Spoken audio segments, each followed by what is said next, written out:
इस समय हम अयोध्या जनपद का थाना है रौनाही, और रौनाही थाना क्षेत्र का ये गोपीनाथपुर है, परशुरामपुर है।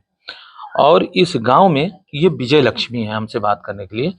इनके पति की डेड बॉडी रेलवे प्लेटफॉर्म, जो रेलवे की पटरी है वहां से मिली हुई है, वहां से बरामद हुई है, लेकिन संदिग्ध परिस्थितियों में मिली है।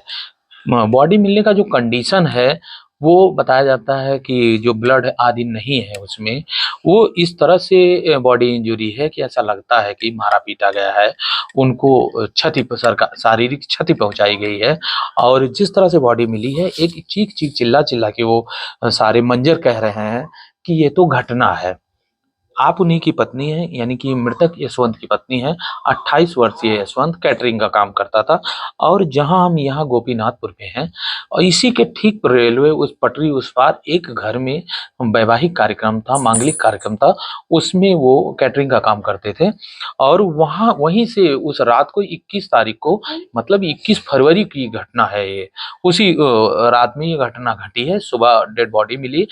इन सब विषयों पर जब रौनाही थाना के सब इंस्पेक्टर हरे कृष्णा जी से बात की गई, तो उनका कहना था कि मामला संदिग्ध है।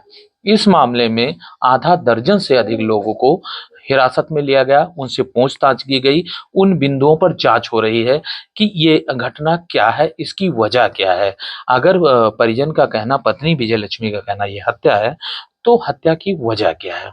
इन सब पूरे विषयों पर आइए हम विजय लक्ष्मी से बात करते हैं।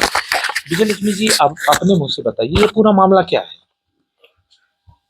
हमें जैसे शक हो रहा है कि हमारे पति को मार के लिटाया गया है। हमें जीवित हालत में मिले। कुछ कह रहे थे हम 2 लोग बाइक से थे। जब हम पूछे कि बाइक से वहां कैसे पहुंचे, तो कहे पता नहीं, पैदल रहेंगे। हाँ। पूरी बात बताओ, बताओ पूरी बात। किसके यहाँ गए थे, कब गए थे। राम कुमार शर्मा के यहाँ खाना बनाने गए थे। एक बार रात के 8 बजे आए शुक्रवार को, फिर सुबह हमें 4 बजे शनिवार को पटरी पे मिले। हाँ, हाथ पैर टूटा हुआ था, जीवित हालत में थे। बोल रहे थे। क्या बोले वो। अरे यही कह रहे थे हमारे घर फोन कर दो, बुलवा दो, हमें घर लेके चले। हाँ। पति से आपके, यशवंत से आपकी बातचीत हुई थी चोट खाने के बाद। नहीं, हाँ हुई थी। क्या बोले थे। कुछ बोल नहीं रहे थे, जैसे मतलब ये कह रहे थे हमें ठीक करवा लो। हाँ। ये नहीं बताया किसने मारा पीटा। नहीं, ये नहीं बताए किसने मारा पीटा। आपने पूछा उनसे। हाँ पूछे। क्या बोले। कहे पता नहीं, याद करने दो। तो ड्रिंक करते थे। हाँ, थोड़ा बहुत करते थे। हाँ। पहले से कोई दुश्मनी, कोई याद नहीं, किसी से हमारी दुश्मनी नहीं है। किसी से नहीं। किसी से नहीं है।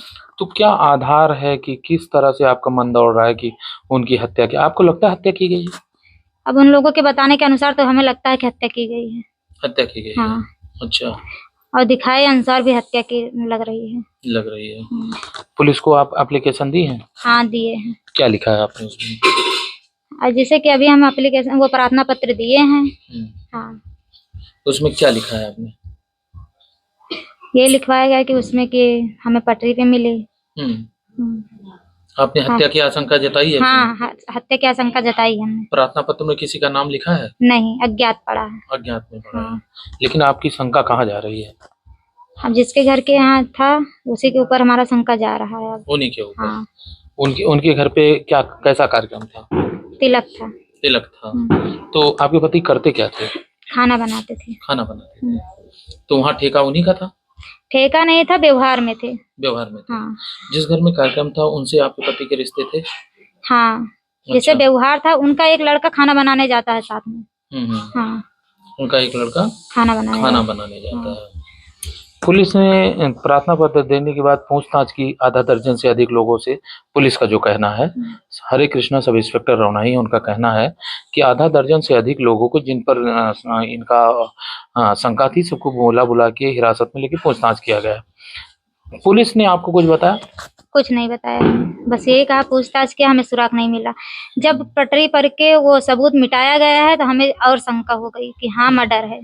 किस तरह का वहाँ सबूत। जैसे वहाँ जो पटरी पे खून लगा था, वहाँ का पत्थर हटा के उस पे तेल डाल दिया गया है। तेल कैसा। हाँ। तेल अब पता नहीं कैसा तेल है, लगता है जैसे रिफाइंड है। और कोई तेल होता तो उड़ जाता, पेट्रोल होता तो। हाँ।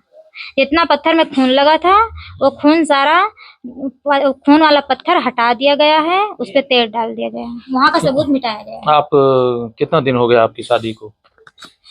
9 साल। 9 साल हो गए। कहाँ मायका है? पारा ब्राह्मण कुचेरा। कुचेरा की है। आपकी पति से मतलब अंदर की बातें बताते थे आपको? हाँ बताते थे, अच्छा। कहीं कुछ होता तो हमसे आके बताते थे, हाँ हमारा ऐसा हाँ हुआ इसके साथ। हाँ। इस मामले में कुछ बताए थे? कुछ ना, कुछ नहीं बताए कुछ थे। नहीं बताया। कभी किसी से झगड़ा लड़ाई नहीं? कभी किसी से झगड़ा लड़ाई नहीं हुआ। कितने भाई हैं आपके पति? 3 भाई। 3 भाई। सबसे बड़े छोटे थे क्या थे? सबसे छोटे थे। सबसे छोटे थे। और भाइयों से किसी से झगड़ा लड़ाई? कुछ नहीं, किसी से नहीं? किसी से नहीं। अच्छा। एक लोग यहाँ रहते नहीं थे और ये बड़े वाले जो हैं वो तो ऐसे हैं। हाँ, हम दोनों कभी कुछ नहीं हुआ। हाँ। आपकी शंका वही है जहाँ कार्यक्रम हो रहा था। हाँ। पुलिस प्रशासन से कुछ कहना चाहेंगी? हमको न्याय चाहिए। आपको लगता है ना हत्या हुई? हाँ हमें लगता है, पूरा 100% लगता है कि हत्या हुई है हमारे पति की। अच्छा। हाँ। आपको न्याय चाहिए? हमें न्याय चाहिए। क्या नाम है आपका? विजय लक्ष्मी। कहाँ, किस गांव की रहने वाली है? गोपीनाथपुर। ठीक। तो ये बिजनी है। 28 वर्षीय यशवंत कैटर्स का काम करता था। एक नशे की बात करें तो नशे के रूप में शराब का सेवन किया करता था और जहाँ भी मांगलिक काम होते थे वो ठेका पट्टा लेना, 10 लोगों के साथ जाके खाना बनाना, पीना बनाना। लेकिन ड्रिंक की वो समस्या थी जो कहीं न कहीं राज छोड़ गई कि उसके साथ वाद-विवाद कहीं हुआ था या नहीं हुआ था, उस चीज़ को पत्नी को नहीं बता पाया। लेकिन अगर ऊपर मौखिक रूप से अगर देखा जाए तो घर परिवार में अच्छे रिश्ते थे, सामान्य रिश्ते थे और भी लोगों से उसके अच्छे रिश्ते थे। किसी से झगड़ा लड़ाई गाँव-गिराव में किसी से नहीं था। लेकिन जिस तरह से डेड बॉडी रेलवे पटरी पर मिली है, वो कहीं न कहीं चीख-चीख, चिल्ला-चिल्ला कर कह रही है कि ये घटना है। गाँव में जब हमारे द्वारा गुप्त रूप से पता किया गया, तो और चीज़ों को तो बताने के लिए ग्रामीण कन्नी काट रहे हैं, लेकिन इस चीज़ को तो बता देते हैं, दुबी ज़ुबान से बता देते हैं कि वो आत्महत्या नहीं है, घटना नहीं है, बल्कि हत्या है। इस चीज़ को ग्रामीण बताते हैं। अब सवाल ये पैदा होता है, विजय लक्ष्मी ने रौनाही पुलिस को हत्या की तहरीर दी है। पुलिस जांच कर रही है, कार्रवाई के नाम पर आधा दर्जन से अधिक के लोगों को हिरासत में लेके पूछताछ कर रही है। अब निचोड़ क्या निकालती है रौनाही पुलिस, ये तो आने वाला समय बताएगा। धन्यवाद।